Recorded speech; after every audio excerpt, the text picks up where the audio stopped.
umat Islam 8 sutra 8 tahun habis sejarah yang saya baca. Keterangannya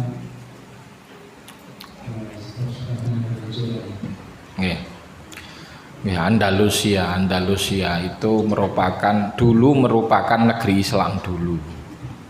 Sekarang sudah bukan negeri Islam, sudah lama jatuh. Jadi awal mula Andalusia jadi negeri Islam. Andalusia ini dulu ya negeri kafir di bawah kekuasaan Romawi. Ya, jadi di sana mayoritas penduduknya beragama Nasrani. Sampai kemudian ada pergolakan, ada satu sejarah pergolakan di Islam, yaitu masa transisi perpindahan dari dinasti Umayyah menuju kepada dinasti Abbasiyah. Itu terjadi di abad kedua, ya, terjadi di abad kedua Hijriah. Maka kemudian salah satu dari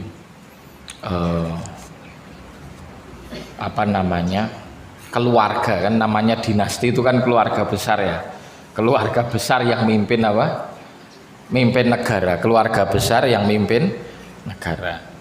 Jadi setelah kekhilafahan sesuai dengan konsep kenabian atau disebut Khulafaur Rasyidin yang tadi saya sebutkan 5 tadi itu, nah, setelah masa itu boleh dikatakan berubah menjadi sistem kekuasaan monarki ataupun kerajaan atau tepatnya dinasti kekeluargaan.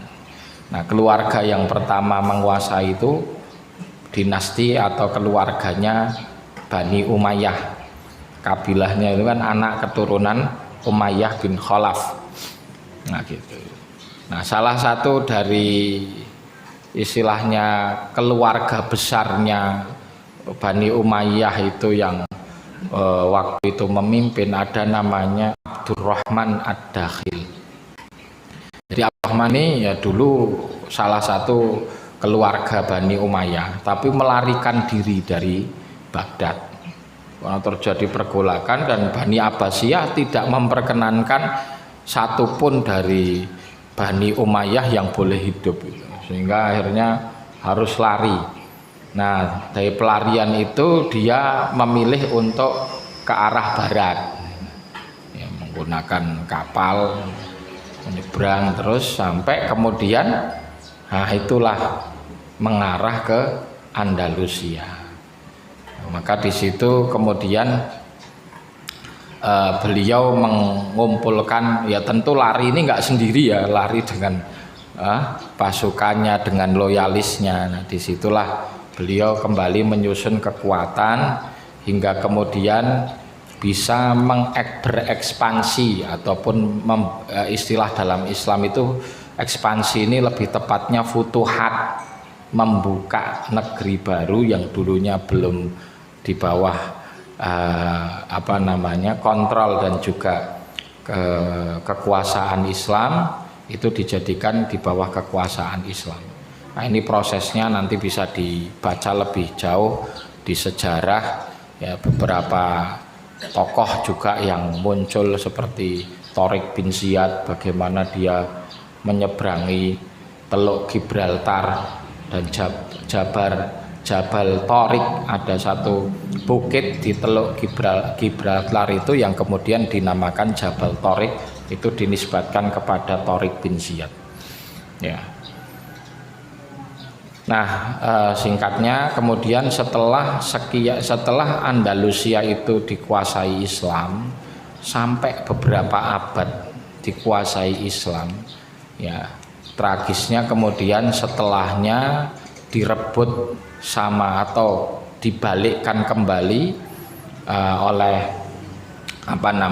kekuasaan Romawi waktu itu, ya, yang beragama Nasrani atau Katolik, ya. Kemudian setelah jatuhnya Andalusia sampai sekarang belum bisa kembali menjadi negeri Islam, meskipun situs-situsnya masih tersisa di sana, di Granada, di Isbilia, kemudian di banyak tempat ya. Madrid itu ada yang mengatakan Madrid ibu kota Spanyol sekarang itu dulu namanya Madrid, dari kata jarroda yujarridu tajri dan Madrid. Nah, Madrid pakai dalam jim, tapi mungkin aksen orang sana mungkin agak susah, kemudian menjadi Madrid. Ada daerah kota namanya Valladolid. Valladolid itu asalnya dari bahasa Arab baladul walid, balad al walid ya, tempat kelahiran gitu, maksudnya gitu, ataupun kampung kelahiran itu baladul walid. Nah sekarang orang sana menyebutnya Valladolid. Jadi banyak masih situs-situs Islam itu di Cordoba, di Granada, di Sevilla itu namanya Isbiliyah asalnya, dan banyak ulama-ulama Islam yang terlahir di situ. Imam Ibnu Hazm ya, kemudian nulis tafsir Qurtubi itu dari kota Cordoba itu, atau Cordoba kalau kita sini. Jadi Imam Qurtubi itu asalnya dari Cordoba, padahal ini ulama besar Islam ya. Apa penyebab runtuhnya? Nah, ada dua. Yang pertama dunia ya, yang pertama dunia. Ketika sudah mulai fokusnya itu udah bukan untuk akhirat, karena memang subhanallah waktu itu Andalusia itu bisa dikelola sedemikian rupa, kemudian menjadi apa ya, negara yang punya satu peradaban dunia yang luar biasa, artinya pembangunan, arsitekturnya. Maka situsnya sampai sekarang kan masih masuk situs UNESCO sebagai situs peradaban dunia, karena di masa itu bisa bikin istana Alhambra yang seperti itu. Oh itu dahsyat sekali itu. Ya. Dan di sana teknologi itu lebih maju daripada daerah-daerah lain gitu. Dikatakan tempat lain belum bisa nemu sabun itu seperti sama, sana sudah bisa.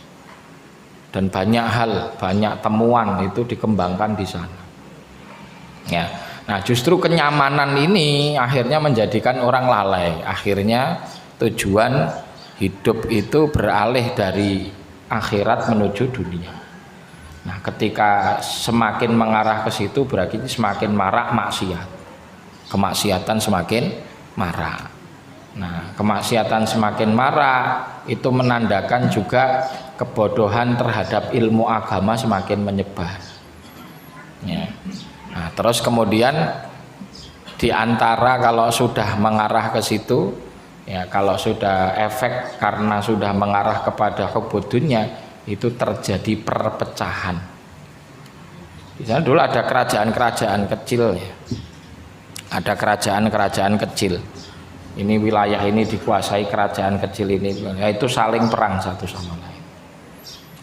Jadi momen itu yang dilihat oleh Romawi, wah ini celahnya, jadi sekalian diadu domba, kemudian mereka masuk menguasai. Jadi orang Andalusia dulu itu kaget ya, ketika dalam kenyamanan mereka, dalam keleha-lehanan mereka tiba-tiba langsung tergulingkan ya, sehingga Andalusia sampai sekarang jatuh ya di bawah kendali kuasa orang-orang Nasrani, belum bisa dikembalikan sampai sekarang.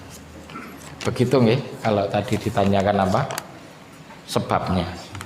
Ini ada pertanyaan tertulis dulu, kami bacakan. Bismillahirrahmanirrahim. Assalamualaikum Waalaikumsalam warahmatullahi wabarakatuh. Ustadz, mohon nasihatnya untuk orang yang ingin buka usaha tapi ragu-ragu ya, takut gagal, takut rugi, apalagi modalnya dari pinjaman. Jazakumullah khairan Ustadz, dan mohon doakan kami Ustadznya. Kita doakan dulu bagi yang bertanya ini diberi rizki yang barokah. Rizki yang barokah, yang banyak apa sedikit? Nah, pengennya masih banyak yang barokah gitu. Pengennya begitu, tapi kuncinya yang paling pokok adalah yang barokah. Mau itu dikit, mau itu banyak, semuanya disyukuri. Kalau barokah itu menenteramkan, mencukupkan. Namanya barokah itu begitu, menenteramkan dan mencukupkan.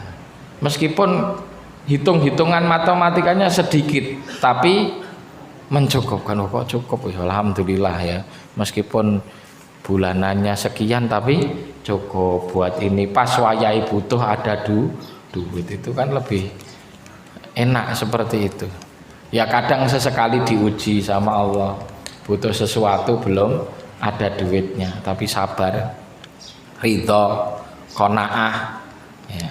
Dan dengannya insya Allah digantikan oleh Allah dengan balasan yang lebih besar, bisa berupa rezeki lagi di dunia, atau yang lebih dari itu adalah pahala di akhirat. Nah, bagaimana ini nasihatnya untuk yang mau berusaha tapi takut gagal gitu ya. Jadi segala sesuatu di dunia ini memiliki dua kemungkinan gitu. Namanya takdir itu ada takdir baik, ada takdir buruk. Kan begitu ya. Ada enggak kemungkinan ketiga gitu? Enggak ada. Adanya baik atau buruk kan gitu. Takdir baik atau takdir buruk. Nah, sebetulnya dari sudut pandang ketetapan Allah, Allah menetapkan satu takdir. Semua yang Allah tetapkan itu baik. Ya, contoh, Allah menetapkan kepada seorang hambanya satu takdir, yaitu dia ditakdirkan sakit. Ya, itu baik. Baik. Yang menetapkan, kalau ini dari sudut pandang ketetapan Allah, ini mesti baik. Meskipun menurut sudut pandang makhluk, ketika dia diuji atau ditakdirkan sakit itu baik atau buruk?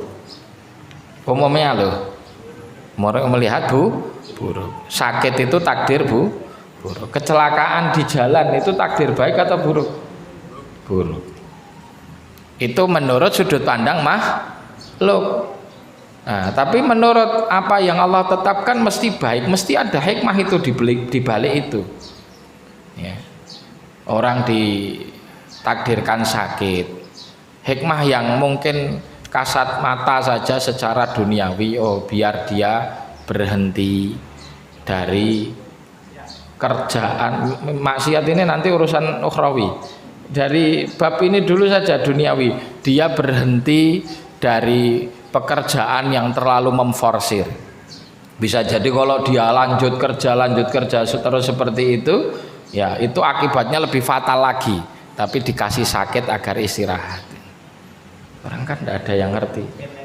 Gen leren itu kan kadang orang gitu ya, niki dikersake gen leren dia kan ngoten. Itu berarti tanda bahwasanya dari sudut pandang Allah setiap ketetapan takdir itu mesti baik. Cuman manusianya yang belum paham hikmahnya apa. Sehingga kalau nggak pas menurut dia ya disebut jelek, kalau pas menurut dia disebut baik. Kan begitu ya. Nah, maka tidak setiap orang yang faham hakikat itu nanti akan memahami bahwa apa yang dia dapatkan dari kebaikan itu justru kadang musibah gitu. Ya. Umar bin Abdul Aziz, salah satu khalifah dari dinasti Bani Umayyah ini disebut khalifah kelima karena kesuksesannya dalam mengelola negara. Cuman 2 tahun, tapi Khalifah Umar bin Abdul Aziz ini bisa mengentaskan kemiskinan semua di kota Baghdad. Sampai orang keluar membawa duit 1 karung, pengen dibagi-bagikan kepada yang membutuhkan, pulang masih utuh. Kalau zaman sekarang itu rebutan kayaknya Pak. Yakin itu. Ya. Jangankan tanpa syarat, pakai syarat aja orang akan nganak-nganake syarat itu untuk dapat apa? Bantuan gitu. Ya, dengan mereka yasa dengan apa sih, yang penting dapat bantuan itu. Nah, itu waktu itu sampai seperti itu. Ada satu momen ketika beliau dikabari sama ya masih koleganya, masih keluarga besarnya, ya, pemimpin sebelumnya kan Sulaiman bin Abdul Malik bin Marwan. Nah, kemudian ketika dikabari Umar bin Abdul Aziz itu baru sholat di masjid itu, baru memang orang ahli ibadah itu, terus dikabari ada wasiat, pertama kabar duka nyampaikan dikabarkan bahwa Sulaiman bin Abdul Malik meninggal, ya khalifah. Ya, innalillahi wa inna ilaihi raji'un. Ya maksudnya sedih karena sepupunya ya, yang meninggal sepupunya. Tapi ya biasa, maksudnya sedihnya masih biasa. Terus kemudian yang kedua ini yang lebih jadi berat ya, kabar mengagetkan bagi dia. Kemudian dikatakan bahwa khalifah berwasiat pengganti setelahnya adalah engkau. Kaget langsung pingsan. Pingsan itu bukan karena ini musibah bagi beliau. Musibah ya, ternyata diberi amanah kepemimpinan bagi beliau itu musibah. Kalau orang sekarang wah syukuran gitu, syukuran beleh wedhus, beleh sapi ya, orang sekarang begitu, alhamdulillah menang gitu. Nah itulah, jadi di sini Bu atau ini siapa nggak tahu yang tanya, bahwa kalau kita ngerti potensi takdir itu seperti itu, kita jalani ya. Rasa takut kita terhadap kerugian itu menandakan lemahnya tawakal. Lemahnya apa? Tawakal. Kalau tawakal kita kuat, kita nggak gagas rugi atau tidak rugi, yang penting kita ikhtiar ya. Kita diperintahkan oleh Allah untuk menjemput rezeki dengan cara ikhtiar ya, maka orang diperintahkan bekerja untuk mendapatkan rezekinya sesuai dengan kemampuan masing-masing. Ketika seseorang mampunya dagang ya, mampunya dagang, saya nggak bisa yang lain, saya mampunya dagang, ya sudah bismillah jalani dagang, nggak usah takut rugi karena rezeki sudah Allah yang ngatur. Orang kalau tawakalnya kuat nggak takut rugi, aku bisa nih dagang ya wis bismillah kan gitu. Nah kalau memang punya keahlian lain ya, dan kalau dagang takut rugi ya nggak usah dagang,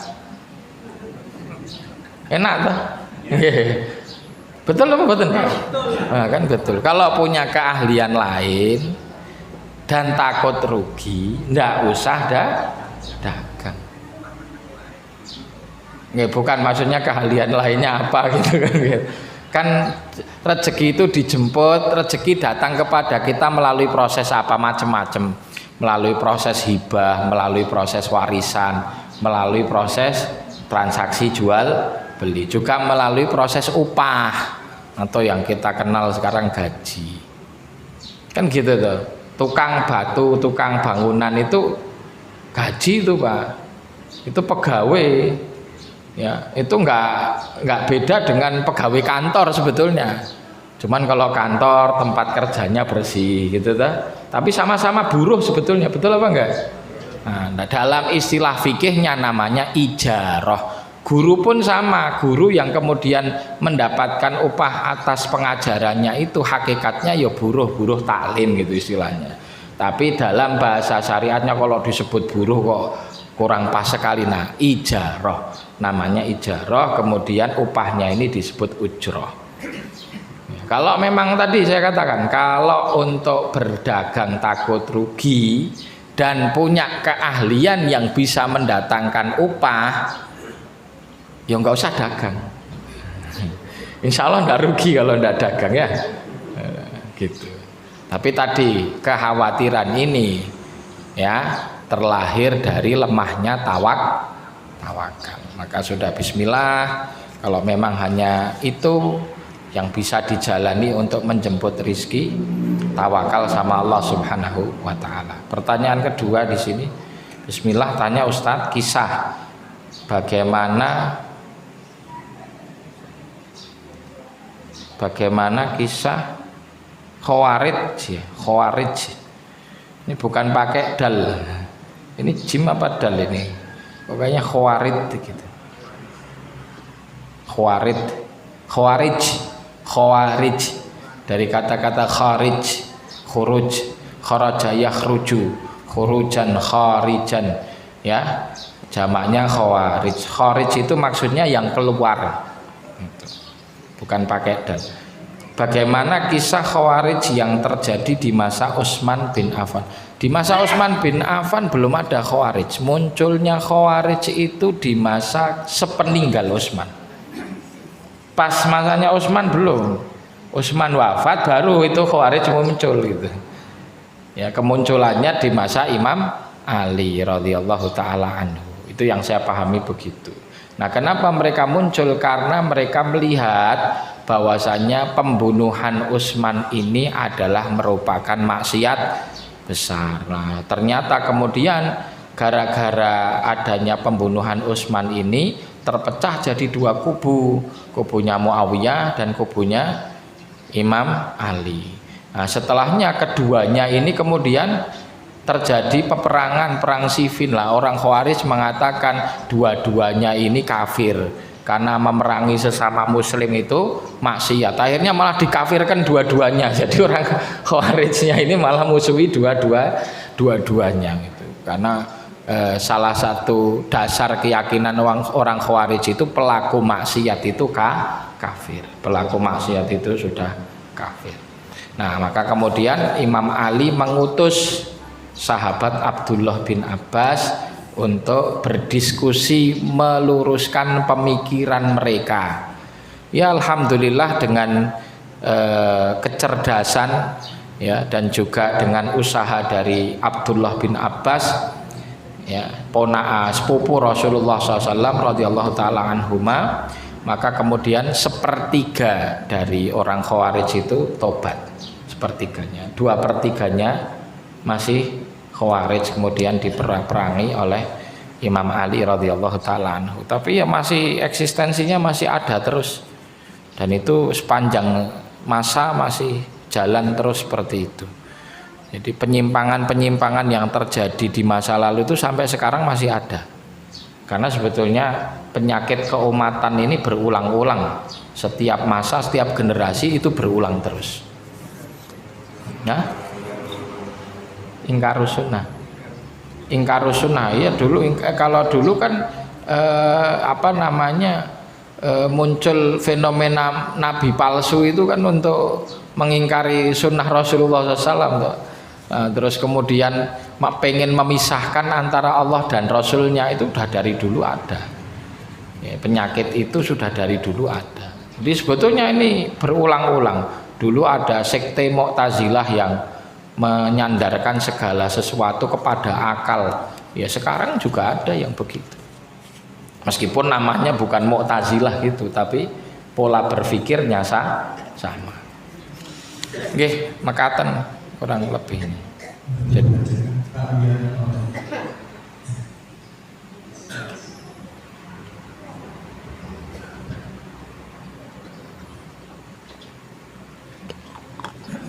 Assalamualaikum warahmatullahi wabarakatuh. Waalaikumsalam warahmatullahi.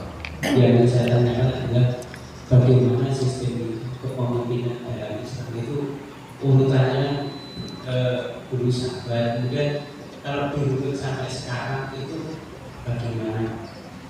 Kemudian yang kedua, sistem yang ada tadi membahas masalah politik di masa lalu, kemudian hubungan dengan sekarang, itu kira-kira relevansinya kita harus berbuat apa? Itu saja, terima kasih. Assalamualaikum warahmatullahi wabarakatuh. Waalaikumsalam warahmatullahi wabarakatuh. Secara nas kepemimpinan dalam Islam itu Rasulullah menggambarkan petanya dalam hadis yang diriwayatkan Imam Ahmad ya,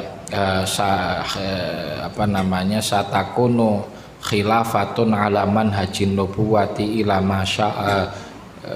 satakunu khilafatun ala manhajin nubuwati thumma takunu mulkan adud gitu ya.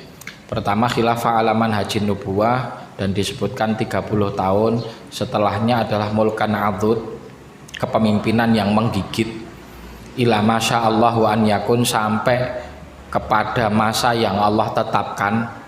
Ada yang mengatakan fase dinasti yang memimpin kepemimpinan Islam itu berakhir di 1924 Masehi, yaitu runtuhnya khilafah Utsmaniyah yang ada di Turki.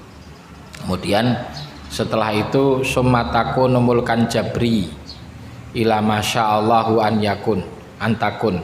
Kemudian setelahnya digantikan dengan kepemimpinan diktatoris mulkan jabriyat, yang punya kekuatan dia yang mimpin.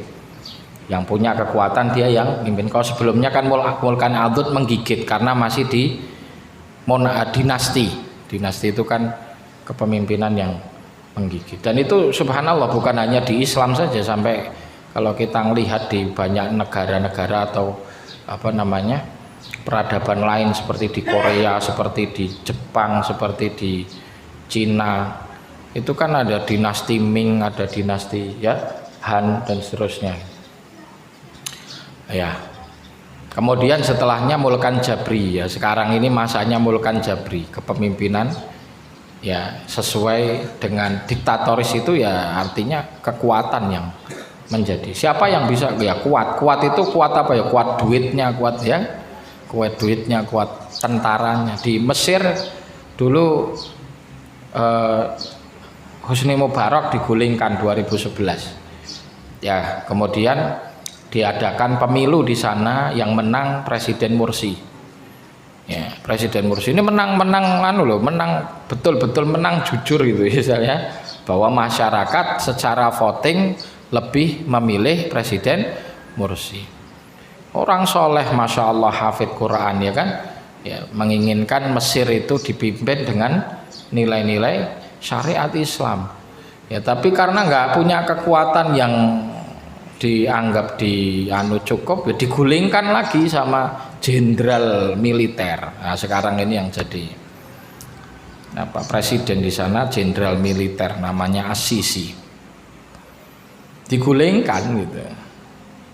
Karena apa tadi? Nggak punya kekuatan gitu istilahnya. Nggak punya kekuatan itu bukan berarti ya waktu itu secara formalitasnya itu kan ya dia presiden harusnya kan bisa mengontrol angkatan darat, angkatan udara, angkatan laut, angkatan apalagi kan ya harusnya ya secara formalitasnya, tapi dia nggak pegang komando itu ya, komandonya dipegang panglimanya, berarti digulingkan gitu. Itulah Mulkan Jabri. Maka kemudian setelah fase ini dikatakan lagi oleh Rasulullah SAW, tsumma takunu khilafatun alaman hajin nubuwah, akan kembali lagi kepemimpinan dengan konsep kenabian. Banyak ulama yang memprediksikan bahwa fase itu adalah munculnya Imam Mahdi. Wallahu ta'ala alam. Nah, relevansinya apa? Sebetulnya Islam itu melihat secara kepemimpinan. Ini secara garis takdirnya ketika Rasulullah SAW sudah mengatakan demikian, ya memang kita nggak bisa mengelakkan gitu. Tapi bukan berarti kewajiban menegakkan nilai-nilai dengan kepemimpinan itu kita tinggal. Maka saya sampaikan dua intisari yang tadi disebutkan oleh Imam Mawardi, bahwa kepemimpinan dalam Islam itu pokoknya adalah menjaga agama dan merealisasikan kemaslahatan umum, intinya itu.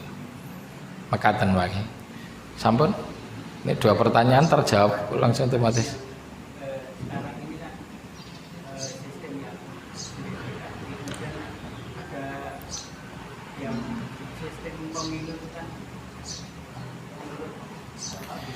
Oke, sebetulnya Pak, yang paling berhak untuk menentukan siapa pemilihnya, siapa pemimpinnya, yaitu rakyat sendiri. Memang Islam menyepakati itu. Cuman hal yang berbeda konsep sekarang dengan konsep Islam dulu adalah muasofat, kriteria pemimpin yang layak itu seperti apa. Nah, kalau sekarang KPU kan menetapkan semuanya syarat umur, syarat ini, syarat itu ya kan. Tapi nggak ada kriteria secara nilai keislaman yang dimasukkan di situ. Lebih kepada syarat administratif kenegaraan kan gitu. Apa di situ disyarati ini nggak boleh orang yang fasik, pelaku maksiat, nggak ada gitu. Padahal dalam Islam itu pemimpin harusnya adil. Adil itu lawannya fasik. Jadi kalau ada pemimpin yang dia fasik itu nggak boleh dipilih ya, meskipun secara realita sejarah kepemimpinan Islam dulu pun juga memunculkan pemimpin-pemimpin yang fasik ya, karena tadi sudah dikuasai secara dinasti ya kan, seakan-akan rakyat tidak diberi ruang toh untuk siapa yang dulu milih pemimpin ya udah antar keluarga itu kan, sebelum meninggal milih nanti titah, maka ada istilah apa tuh waliul ahad, itu ada istilah putra mahkota, asalkan kriterianya sama. Maka terjadi di masa pemilihan khalifah ketiga antara Utsman atau Ali. Umar bin Khattab sebelum wafat itu berwasiat begini, nanti seandainya aku wafat, maka pemimpin setelahku jangan keluar dari 6 orang gitu. Jangan keluar dari 6 orang, karena ini sahabat terbaik Rasulullah. 6 orang ini semuanya dijamin masuk surga, asyarah mubasyarin bil jannah. Siapa 6 orang ini? Utsman, Ali, Abdurrahman bin Auf, kemudian Sa'ad bin Abi Waqqas, Thalhah bin Ubaidillah, sama Zubair bin Awam. 6 orang, semuanya muhajirin. Semuanya muhajirin. Nah, kemudian Umar wafat, gugur dibunuh Abu Lu'lu' al-Majusi. Setelah itu 6 orang ini kan berunding, ayo siapa dari kita yang jadi pemimpin. 3 langsung keluar, ya, Thalhah, Zubair, Sa'ad, kami nggak hasrat jadi pemimpin. Kan nggak ada kalau zaman sekarang begitu. Kalau zaman sekarang 6 orang itu nanti bikin partai cari pendukung ya. Nah, itu enggak, beliau 3 langsung keluar, saya enggak punya hasrat lah, enggak punya hasrat jadi pemimpin. Udahlah itu nanti biarkan antara 3 orang itu. Nah, dan tinggal sisa 3 ya, Utsman, Ali sama siapa? Abdurrahman bin Auf. Abdurrahman bilang begini, saya juga enggak pengen jadi pemimpin. Kalau diperkenankan karena sisa 3, ya kan? Saya tak keluar dari kontestasi ini, tapi saya yang menghukumi antara 2, gimana katanya. Oh iya sepakat, nggak apa-apa wis gitu. Ya, istilahnya waktu itu kalaupun Abdurrahman bin Auf milih antara Utsman dan Ali dengan merem itu nggak salah itu, betul nggak? Wis merem nggak salah gitu. Kenapa? Karena dua-duanya baik. Tapi Abdurrahman bin Auf kemudian apa? Turun ke masyarakat, kemudian menanyakan pendapat masyarakat antara 2 ini milih mana. Ternyata didapati mayoritas masyarakat itu condong kepada Utsman. Ya, kemudian ditetapkan sama beliau pemimpinnya siapa? Utsman. Jadi begitu nggih. Ya. Monggo, Pak.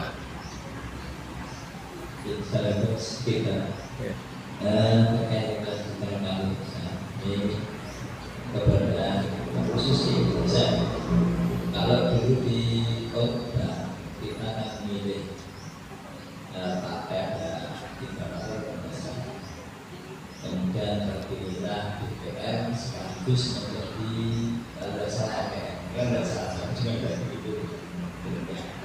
Kemudian dari MPR terpilih memilih seorang presiden kalau di Boyolali. Kemudian setelah ini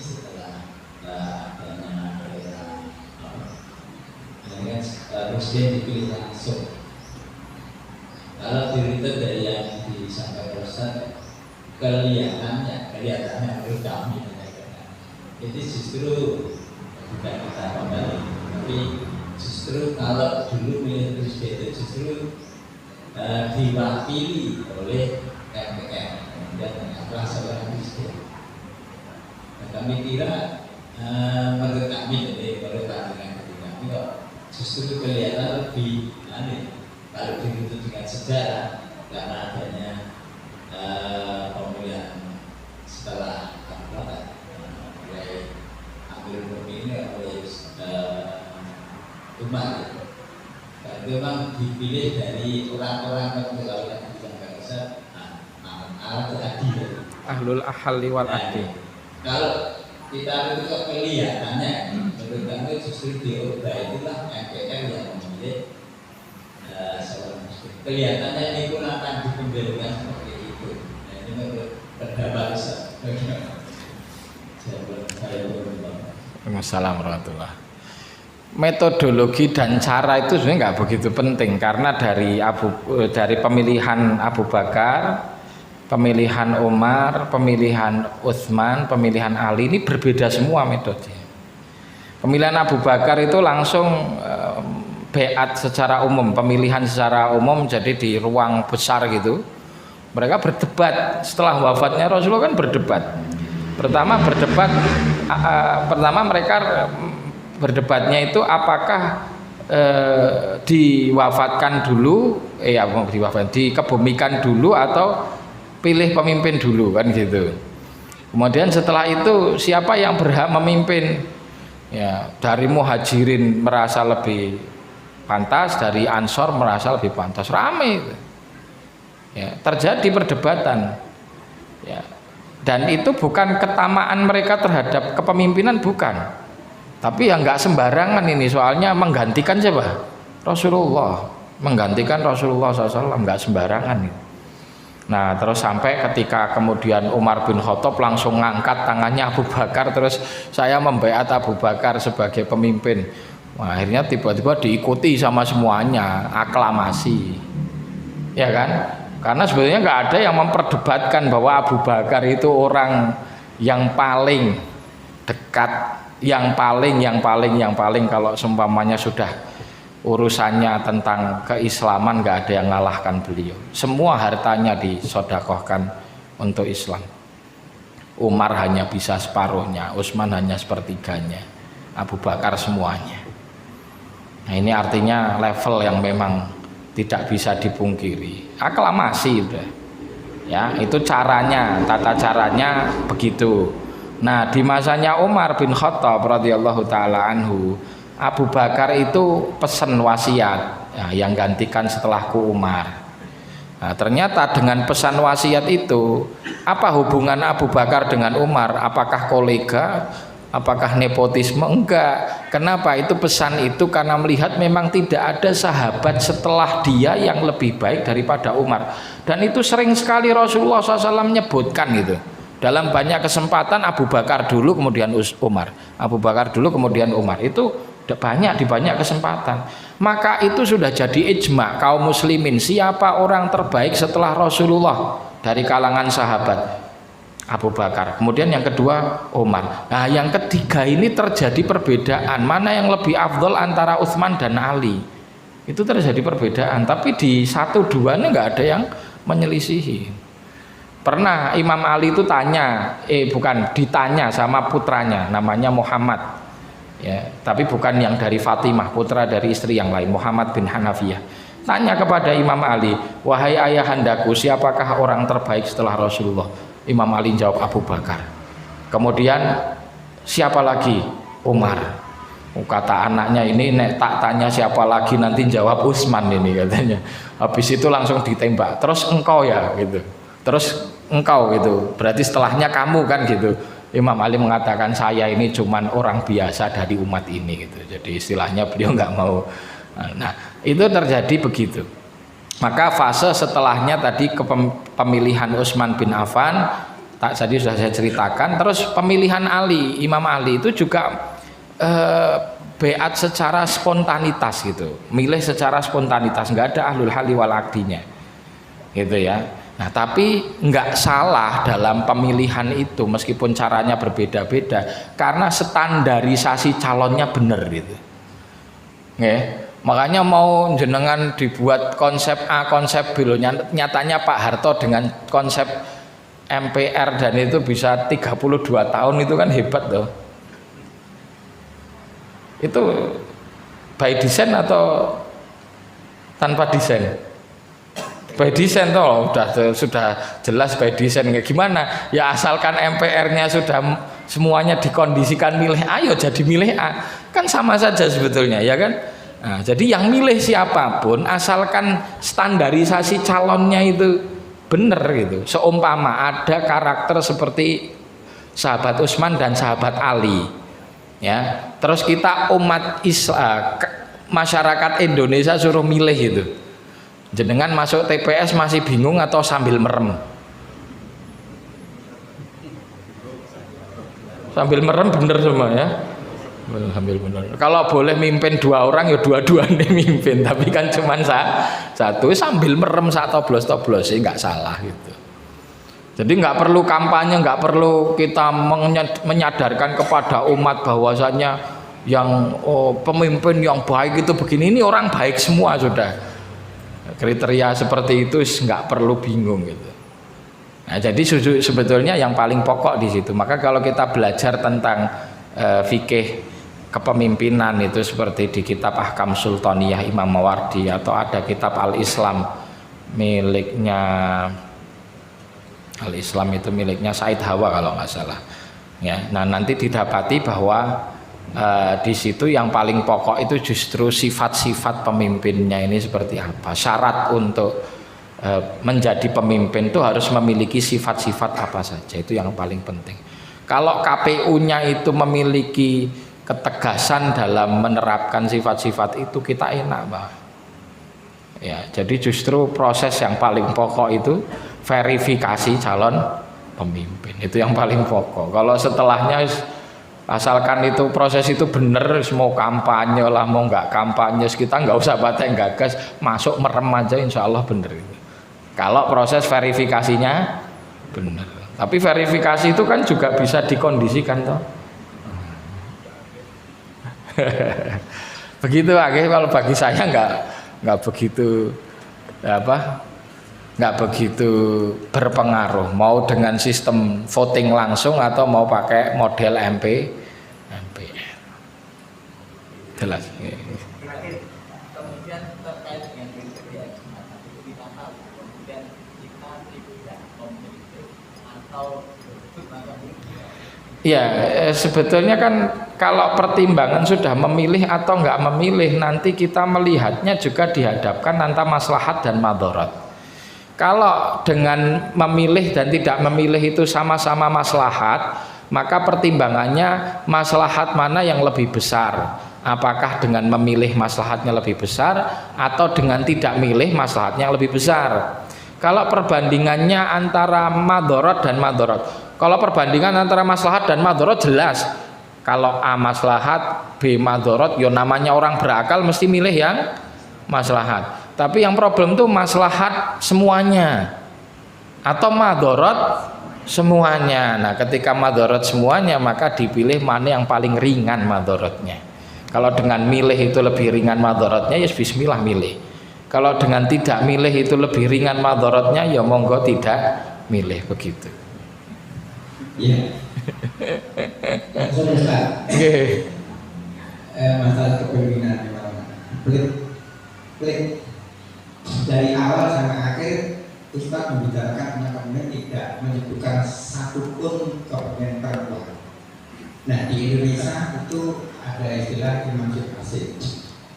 Kemudian intinya adalah pilih mana lagi dengan perempuan dan mana kepemimpinan daerah ini, kecuali tidak terkait bagian kepala bagian.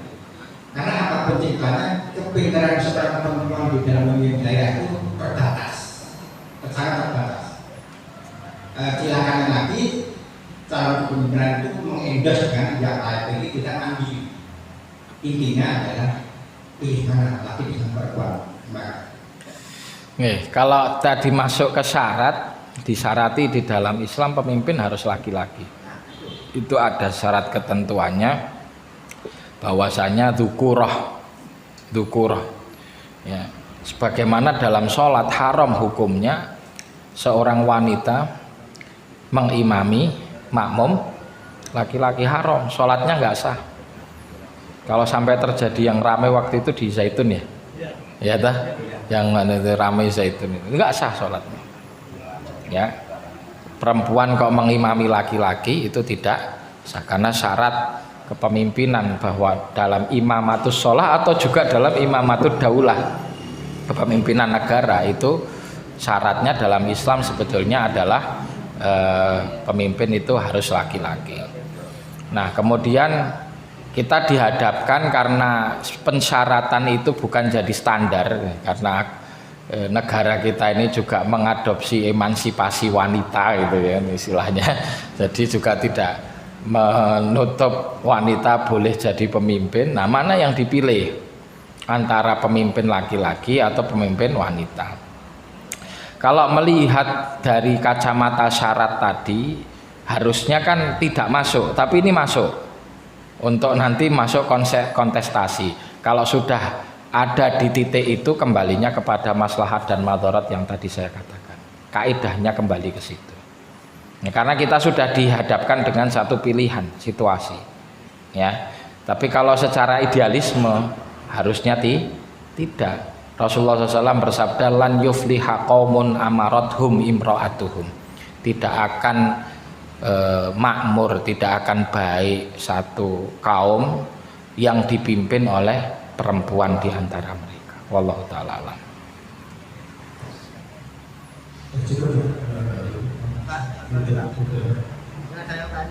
Satu lagi terakhir. Itu wisata tanpa mahramnya. Oke, gimana?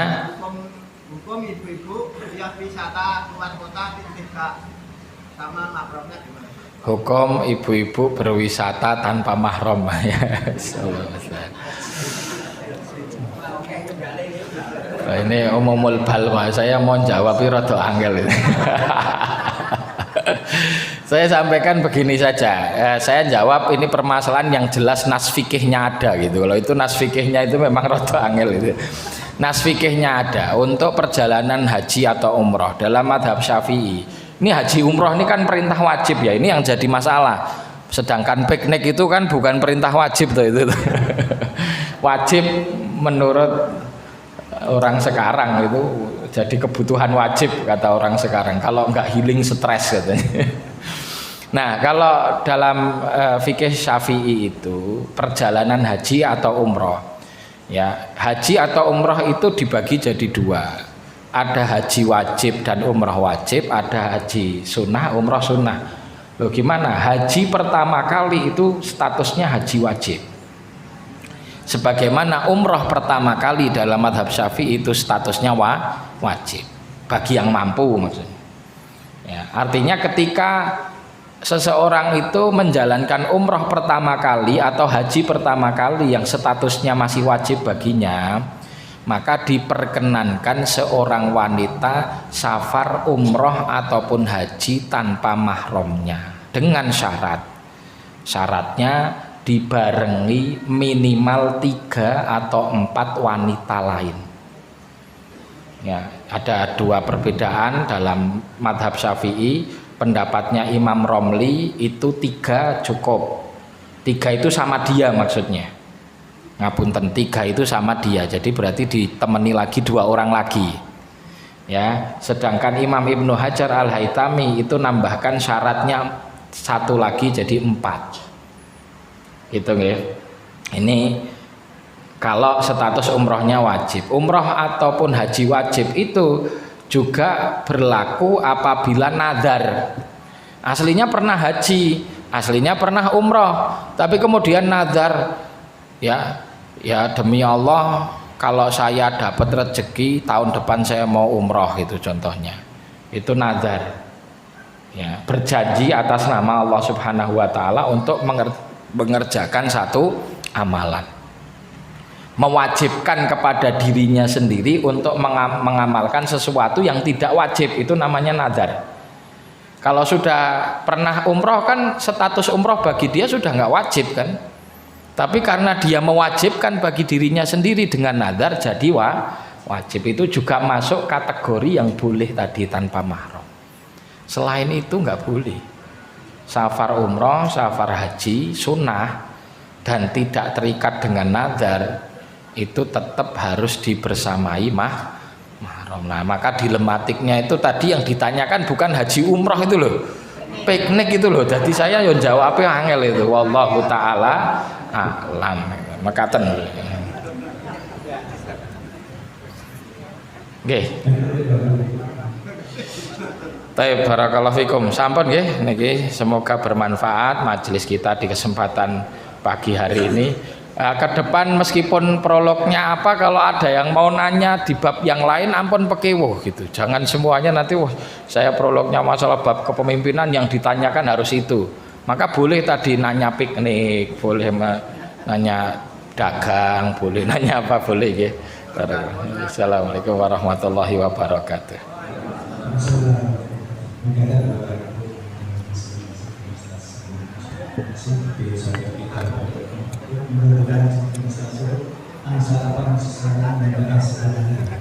Kan Bapak Ibu monggo kajian kita doa majelis. Saudara atau